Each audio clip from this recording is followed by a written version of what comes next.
ए भर्खरको रहेछ त बाबु त अनि ए नमस्ते कति वर्ष लाग्यो 18 लाग्यो कतिवटा लाग्यो गोली छरा लागेको ए यतापट्टिको ए कति गते 24 गते अनि यो के यो तपाईँहरू घर हो कि के हो यो कोठामा बस्ने हो तिम्रो नाम भन्दै हो कान्छा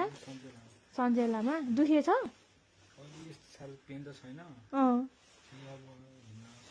हिँड्न सके छैन हो ए बिचरा हेर त अनि यो कोठाको भाडा कति त यो एउटा कोठाको दुईटा छ भात पकाउने ठाउँ उता हो ए अनि त्यही त अनि अस्ति नै किन कल नगरे त मैले पहिला नम्बरै भेटेन फेरि हाम्रो फेरि हस्पिटल हो नि अनि तिमीलाई कहाँ लागे छोरा बाफनमा कालीमाटीमा कति गते 24 गते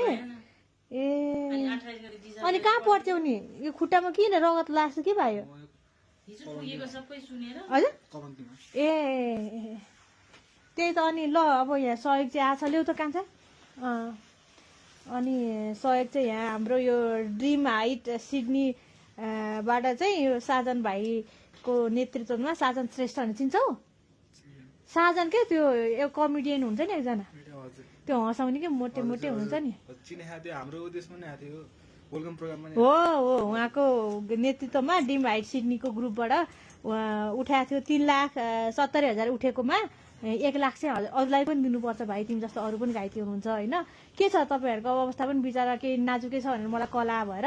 अनि त्यसपछि गएर बिचरा ल यो 1 लाख रुपियाँ भाइलाई है सहयोग ल ल भाइ कान्छा लान्छ पढ ल अनि पहिला दिदीलाई किन कल गर्नु नम्बर थाहा नगर हो ए कति लाग्छ र यो बिसो हुनलाई